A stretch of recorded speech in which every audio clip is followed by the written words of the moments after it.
Hi everyone, this is Alfred from A Nerd of Passion and welcome to yet another live stream lecture. Okay, so this is the fifth live stream lecture and for today's lecture I'll be focusing on two things. So the first one will be on effective exam preparation.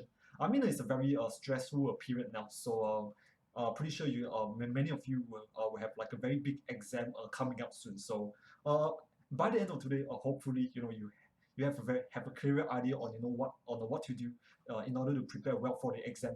And the second thing that I'll be focusing on will be on staying motivated, especially during stressful times like this. So you want to make sure you're on top of the game, and then you're getting things done. So once again, for those who are watching this right here, right now, I just want to thank you guys for coming and check this out. This really means a lot to me. And for those of you who have missed it, don't worry. You have my gratitude as well. And thank you so much for your support. And also don't forget to download the lecture handout down at the video description from my Nerd of Passion website.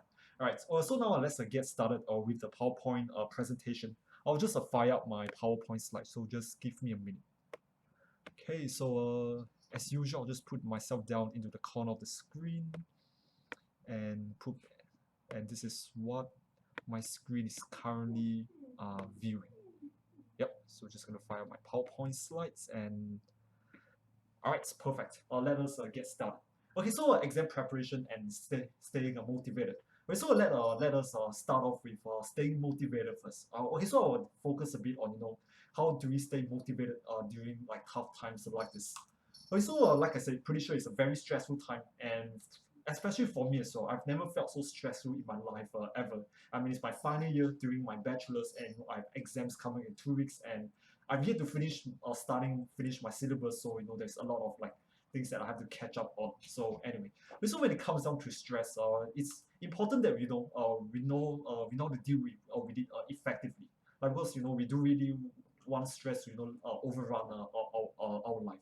But so when it comes down to stress, I would say my advice is to embrace it. Because very often when it comes down to stress, we all see stress in a very negative light. We see stress as something that is very bad, as something that we should avoid it as much as possible. And if you're feeling stressed, we should fight it, and we should try to do everything we can to minimize stress. Also, as it turns out, that is not really the case. Actually, there's a very good TED Talk video given by the health psychologist Kelly McGonigal.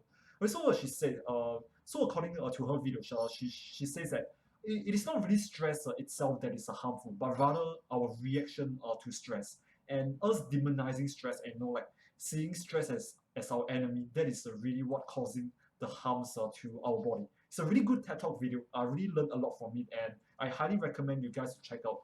I'll post up the video in the video description later when I finish with the live stream lecture. Okay, so when it comes down to stress, but because of stress, ultimately, we got to embrace it and use it as a motivation. Because stress is just our physical response to an external crisis. Like when there is a lot of things that we need that needs to be done. We feel stress. So when we feel stress, it's just our body, trying to muster up the energy, trying to muster up the strength in order to get the things done. And you'll find very often that usually it is a stressful time that it really pushes us to work beyond 100%. That is where we really achieve more than what we are normally capable of. So that is a sign where our body is gathering up all the strength it can in order for us to get things done. And so when you try to fight against stress, that is kind of like using like whatever energy you have left to fight against the energy that your body is trying to mass up, and then they both ended up canceling each other out, and then you feel, and as a result that is when you feel drained. So like I said, instead use stress as a motivation and embrace it. So whenever you're feeling stressed, instead of thinking about I'm stressed, what should I do to minimize stress, and then you say, oh man, it's like, and then you try to fight stress. Instead, when you're feeling stressed, use that and say, okay, I'm feeling stressed now. Okay, you know what? Let's get things done, and let's figure out what am I supposed to do now. Right, and also the next thing, especially in times like this, I would say the biggest danger to motivation and what really kills motivation is not really not knowing what to do, but actually trying to do too much. And the danger is, of course, burning out. The feeling of like mental exhaustion. Like the feeling where like there's so much, like the feeling where there's so much needs to be done, and then you ended up doing nothing at all. Also, that right there is mental burnout, and it's something that is very dangerous. And of course, you got to know how to deal with it effectively, and of course how to prevent it. Also, here are some warning signs of the mental of a mental burnout. Also, if you're feeling like unmotivated, you feel like you don't really want to get anything done, or you feel like constantly someone needs to motivate you, to push you in order to like get things done, and you got to like, it feels like very tiresome to remain productive. Right, you're constantly tired, so after sleeping for 12 hours a day, you still feel tired. After resting up for a very long time, you still feel tired. Okay, so if you're constantly tired, that is also a warning sign for mental burnout as well. Feeling anxious, like constantly nervous, feeling like things is gonna go wrong, so you feel like really like on the edge all the time. So that is also a sign of a mental burnout. Losing sense of control, so the feeling where everything is spiraling out of control, and then there's so much things going on, and then you kind of lost sense, like you kind of lose control of like of your life. Self-doubt, so that is when you start to doubt your ability. So that is when you lose confidence, and then you start to doubt yourself. It's like, oh, can I do this? Oh, I've got exam coming. I said, oh man. And you get a temperamental, so you get very short tempered. You get cranky, you get very moody, and then you get angry very easily. And of course, loss of enjoyment. So it's actually a pretty common. So especially when stress kicks in, so when you started studying, that is when you really enjoy it, you really feel passionate about it. And then once things get a bit stressful, and then when stress starts to kicks in, and then it gets a bit overwhelming, so that is when you start to you start to lose enjoyment. So when you find out some of these warning signs, of course it's not limited to the list that I have over here. There is like many other signs, but usually they are pretty obvious. When you're on the brink of a mental burnout, or if you have already a burnout. So what do you do when you are encountering a mental burnout? So when you're having a mental burnout, the most important thing to do is stop studying, or try to be productive at all. Because when you try to do that, it will only make things worse, and it's actually very counterproductive. So say you're like already exhausted, and then you try to push yourself to get more things done, and then because you're exhausted, you can't really do the things properly. And then when you can't do the things properly, you get even more stressed out, and you get more stressed out, you get even more burnout. So it kind of leads to a kind of like a vicious cycle, where things kind of spiral out of control. So which is why the most important thing to do is, if you think you're having a burnout or on the brink of a burnout, just stop studying, or trying to be productive at all, and take a day off, and just rest up. Like seriously, this is the best thing you can do if you are having a mental a burnout. So if a day is, I mean, if it's pretty serious, sometimes a day might not be enough. So maybe a few days, or if it's like way too serious, maybe a few months, or if you're suspecting, it's really bad, I highly recommend seeing a counselor. So the key thing of it is take a break. So just have a day off. Take things nice and easy. Don't do anything. And actually, whenever I'm like getting a little bit burnt out, or when I'm getting like a bit stressed out. What I find that really helpful is during the day off, I relax, and instead of doing anything, I think about my goals. I think about what I want to do, and I think about my ambitions, and kind of like reevaluate my life over what I really want out of life, and what I value. And of course, it's also a very good time to plan on how to get back on your feet again. So I'll repeat this again. So take a day off. So that, relax, and think about what you want, and also plan on how to get back on your feet again. So don't try to be productive. So once you're feeling more refreshed, so that is when you can pick up momentum again, and slowly get back to it again. So when I say pick up momentum, I don't mean jump right in and then try to study 10 hours a day. That is not what I mean, and not very helpful. So to pick up momentum, so that's when you start small again, and then when you start small, you get some momentum. It's like, oh, I can get these small things out. Okay, let's try to get bigger things done now. So from there, you pick up on momentum from there. I'll use an analogy to illustrate how to kind of deal like how to deal with this. So you think of, like, let's say you are running a marathon. So as you're running a marathon, when you start to get tired.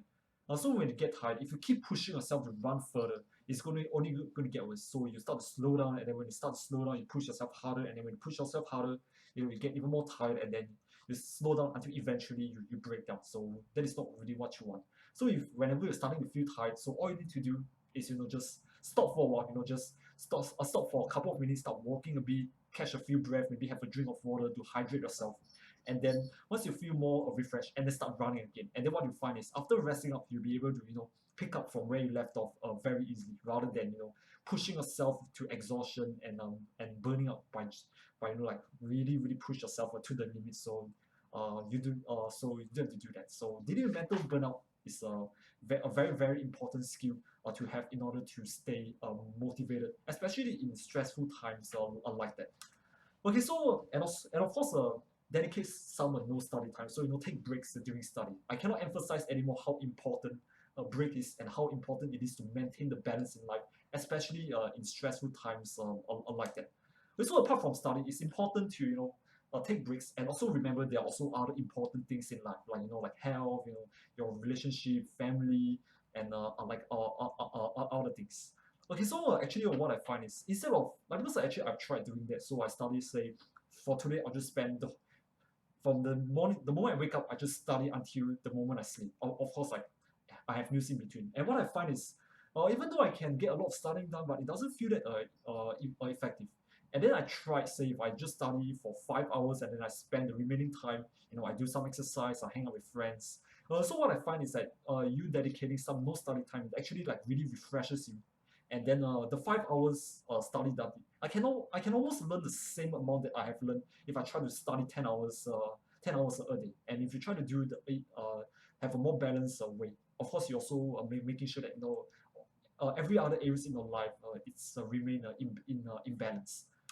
Okay, so and also when it comes to studying, because studying by itself is a very mentally strenuous task, because you really need to work your mind to try to figure things out. So it's a very mentally strenuous task. So a good way to do it is study in short sessions and then have breaks in between.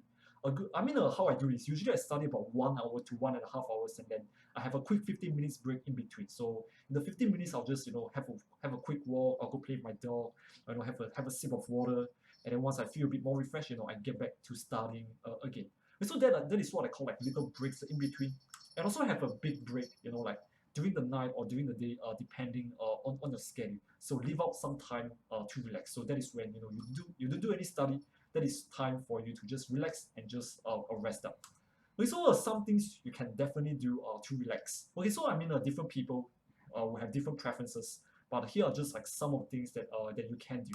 Okay, so like exercise, it's a great way to relax. It's kind of funny because whenever you exercise, you think that you feel very exhausted after. So which time when exercise is important to make it light. So you ideally have to make exercise in such a way that you feel more refreshed after, not exhausted after. So don't do like 3 hour gym sesh unless you are like a really gym guy, which I'm definitely not one. So exercising, usually I try to do it like maybe a short one, like half an hour a day, just like some push-ups, and then maybe lift a bit of weight, just to make sure that I remain healthy in times like this. And watch some videos, like it's like I find it's a good way to like relieve some stress. Just go YouTube, watch some funny videos, or I watch some like video game videos. Check out like some game news, or like some new game that have just released like few months ago. And you got to be really careful with this one, it's because it's very easy to get stuck on it. It's very easy to start watching videos, and then before you know it, 2 hours have passed. So you got to be really careful with this one. Hang out with friends, a great way to relieve stress. Do some housework. Actually, I find that if you spend some time doing some housework, keeping the house nice and clean, is a great way to relax. It's kind of funny for me to say that, because I'm living by myself with my girlfriend at the moment. Meditation. Personally, I don't really do a lot of meditation, but it's a really great way to relax. So if you're a more spiritual type of person, you can do that. It's a great way to relax. And from what I heard, it's a really great way for you to train your focus as well. Taking a walk, and so on and so forth. Also, how you want to relax is entirely up to you. There are so many ways to relax. It all depends on your personal preference. So there is no pressure here. Just do something that you like, that you can take your mind off from studying. And of course, when you relax, do it without any guilt. Don't when you are trying to relax, and then back of your mind you're thinking about, I want to get things done, or I should do more things. So when you relax, put whatever study that you're doing, just put it aside and just enjoy yourself, and refresh yourself out. And of course, when it comes to stay motivated in studying, don't forget about the big picture. like don't forget why are you working so hard, because very often when it comes to studying hard, especially in times of like this, we start to like get really overwhelmed with the things we have to do. We get really bogged down with all the little tasks that we set ourselves to do, and then we forget about why are we working so hard in the first place. I find it really motivating to just sit back, like just take a few minutes, like when I'm walking home or something, to just think about my goals. Think about my goals. I want to be a physicist. I want to do research. I want to develop new technologies. I want to teach more people. I want to be a more effective tutor. So thinking about my goals is a really great way to motivate myself. So all this effort I'm putting in is just putting me a step closer to my ambitions. And also don't forget how far you have come, because pretty sure many of you, it's a very big exam, but being able to sit for this big exam, it means that for the past 10 or so years, you work really, really hard for this, and now here you are at the next level, and you can pat yourself on the back and congratulate yourself for being able to sit for the exam. So also like appreciate how far you have come. And of course, a nice way to do is also plan some rewards after the exam. So like maybe like go on a trip with friends, or maybe like plan a big party, like a after exam party. I mean, in uni, I'm pretty sure there are many like after exam parties, but I'm a nerd and I'm an introvert kind of guy, so not really looking forward to any parties. I'm pretty sure I'll receive some invitations, but not really my kind of thing. Actually, I prefer. Okay, so some rewards I have after exam is there is a few psychology and physics books that I really want to read after the exams are over, and also got a few video games lined up after the exams as well, like a Deus Ex, a Mankind Divided, and Battlefield 1. It's like really looking forward to playing those games, but I got to kind of save that after the exams. So got some really nice reward after the exam plan out for myself or already, right?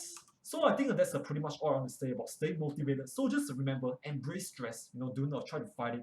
Learn how to deal with mental burnouts.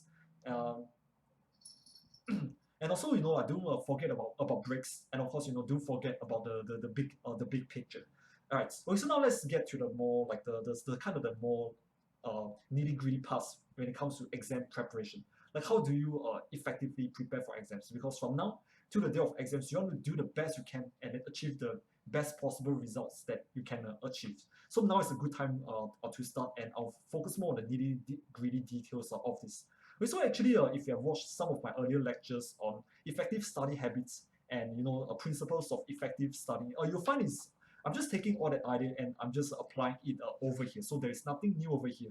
It's just kind of like an applications of the principles I've covered earlier on. Right. So first thing first is have an action plan, and I'll say that is probably the most vital thing when it comes to preparing for exams effectively.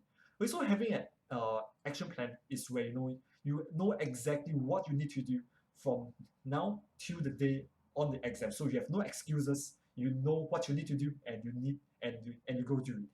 Okay, so here's an example of my exam plan. So for me, study, I keep it like 4 hours a day. So no matter how unfavorable the conditions are, like during the day, I could have many things that I need to do. Like last I had a birthday party, so I came back home.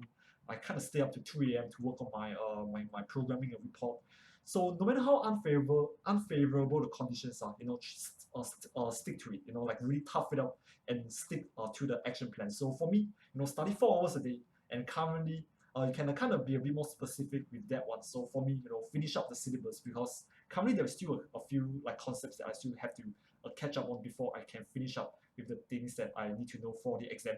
And like I still have 4 assignments left, so they will keep me busy for. So study 4 hours a day, and it's exercise, 30 minutes light exercises like every day. Nothing too heavy, just to keep myself fit during this time, and doing a bit of housework. So it's just like like a little relaxation.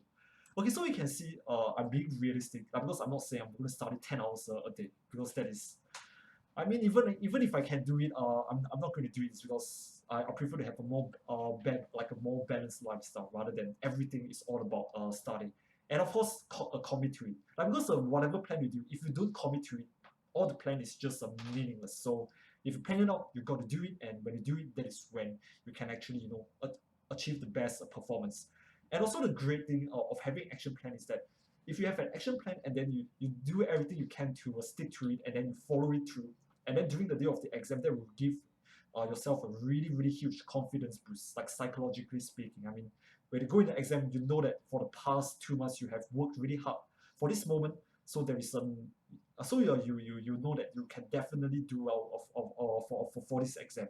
And on the other hand, if you go into exam knowing that you didn't done enough to prepare well for it, it's going to hurt your confidence.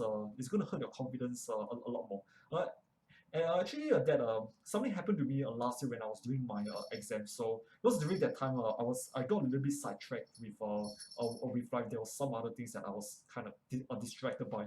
And then when I went to the exams, I wasn't that well prepared for it, even though I have the knowledge in my head. But when I went in there, it's like knowing that I wasn't that well prepared, I wasn't that confident, and then during the exam, I kind of stressed out and I didn't do that well for the exam. But I managed to kind of did pretty well though. So yeah, so that was a kind of close call for me. So I know like exactly like how it feels to not be well prepared for an exam. So being well prepared and having action plan is very, very vital. Okay, so now let's get a bit into effective revision. Like how do we actually revise more effectively? Okay, so when it gets down to it, I would say the biggest no-no when it comes to revision is rereading textbook. That is seriously a bad idea. Also, it's a very inefficient. Also, the reason for that is because when we reread textbook, like because you have already read a textbook before already, so when you reread that, it seems very familiar to you, and because it looks familiar to you, it gives you a false sense of mastery. Like you feel like as if you know everything because you have already read them or before, or which is not really true. And also ultimately in the exam, especially for mathematics and science, it tests on your understanding and your problem solving skill, not how well you can recite the textbook. Might be a bit different for English because in English you got to remember like some quotes or some like texts from like some paragraphs from the textbook. But for math and science, you're not going to ask, okay, so on page 150 of this physics textbook, what is the formula used to solve this equation? But rather, the question you'll be asked a lot is, okay, here's a problem. Okay, so now work out the solution. So that is the kind of problem you're going to get a lot. So don't bother rereading textbook because that is very inefficient and time consuming, and it gives you a false sense of mastery. So what do you do instead? So what I recommend is it's much better to just jump in there and keep working on the problems. So past exam papers, they are a great source of problems for you to jump in there to work on them.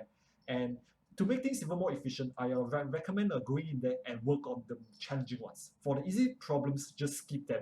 I mean, just look at them, and if you know you're able to work them out, just don't bother working them out because you're going to waste a lot of time writing out the solution anyway. So instead, just spend all the time available and work on the more challenging problems because that is the one that really deepens your understanding and that really, really like trains up your problem solving skill that the exams they are testing you on, and that is what it takes to go from the B grade to the A grade. That is what separates the really, really high achieving students. And of course, when it comes, another great way to revise is also reconstructing concepts.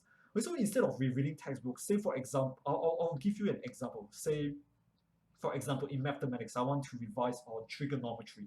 So instead of looking at a textbook, the chapter on trigonometry, or what I prefer doing is I'll just grab a piece of paper, and then on the piece of paper try to remember the things that I've learned from trigonometry. So things like, okay, so what are the fundamental things in trigonometry? Okay, so the trigonometric ratios or the trigonometric functions like sine, cosine, and tangent. And then what is sine? So it should be something over hypotenuse. So opposite, adjacent, I'm not too sure. But so that right there, the act of trying to recall the stuff and trying to reconstruct up the concept, that it kind of like you're training your mind to retrieve the information somewhere at the back of your mind, and also forces you to connect all the ideas within your head and tie up everything all together. Also, it's going to feel a lot more difficult and a lot more like slow because you're rusty and you're trying to connect the ideas by yourself. Okay, but ultimately that is that form of learning is actually a lot more durable, and you're seeking a deeper level of understanding rather than reading through a textbook superficially. Also, this is why like with my students usually I don't really use a textbook. I just get them like, on the spot. Okay, say calculus. All right. So what do you remember from calculus? And then work my way from there, rather than look at the textbook and just read through the textbook and then work my way from there. And finally, I only recommend doing this once you are already pretty good with being with the things that you're being examined on. Also, simulating exam conditions. So this is to prevent that on the day of the exam, you blank out and then you do really know what to do, and then you get like way too stressed out. Also, to kind of achieve the optimal performance, so also simulate the exam conditions. So I only recommend doing this once you're already pretty good with it, and maybe like 1 or 2 weeks before the exam when you already more or less know like all the stuff. But because when we simulate exam conditions, that is when whatever you're practicing now, you're able to do the same thing during the exam. So like in sports there is something say play like you practice and practice like you play. So kind of the same idea over here. So simulating the exam condition, that is putting that into practice. All right, so finally, process orientation. Okay, so when it comes to exam, especially in schools, they have a tendency to focus way too much on the results, but they never really so much focus on the process of studying. So focus on the process, because when you focus on the process, that is when you can study more effectively, rather than fixating on the results. Okay, so when you fixate on the results too much, that is actually ultimately just a distraction. I mean, imagine I'm studying and then all I'm thinking about is the A grade that I'm trying to get, rather than just be in the moment and just enjoy studying and just enjoy the process of studying. Okay, so ideally, you want to let the results come naturally. So just enjoy studying and let the results come naturally. Actually, that is like my main philosophy when it comes to doing well in studies. I'll say this again. Just enjoy the process of studying. Just put in your best and let the results come naturally. Okay, so when I'm saying this, I'm not saying that results are useless or they are like meaningless, or like results it doesn't matter. I'm not saying that.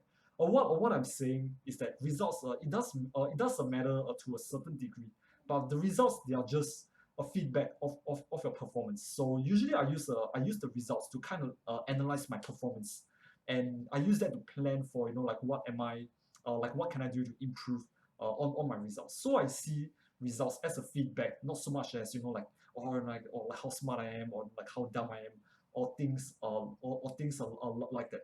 As a general rule of thumb, what I recommend is when you're studying, just focus on the process and just enjoy the process and don't think about the results. And when you're not studying, especially when you're planning, you use the results to analyze your performance, and also you use the results to kind of plan, okay, what you can do to improve on the things that you're learning right now to prepare for the exams. Right. Okay, so I think that's pretty much it for today's lecture. So cover quite a fair bit of stuff. So I'll just kind of run through them quickly with you. Okay, so staying motivated. So just remember, embrace stress, emotional burnout. So I recommend like reading up more on this one. Just give you like a rough idea. So take breaks between study session, and don't forget the big picture. And when it comes down to effective exam preparation, so remember, have an action plan. So I recommend you, if you don't have one, get started working on it now. And effective revision. So do reread the textbook, jump in there, work on problems, try to reconstruct the concepts, and finally, process orientation. Like, because ultimately, it is like when we get absorbed in the process, when we focus on the process and enjoy it, that is when we can learn the most effectively.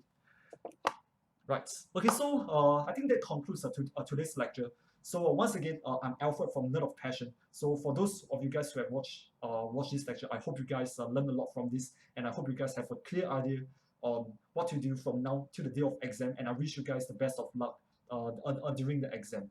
I know it's going to sound. I know it's a very stressful time, but think about this. If you're able to get through this period, it means that you're taking a very big step towards whatever ambitions that you have. So it really trains the character, and it really gets you to achieve more than 100% of what you normally can achieve.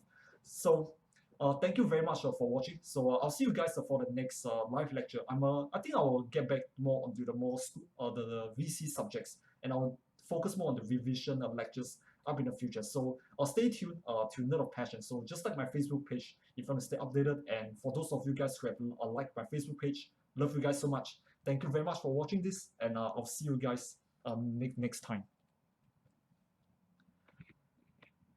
Right, so I'll just stop the live streaming. There we go.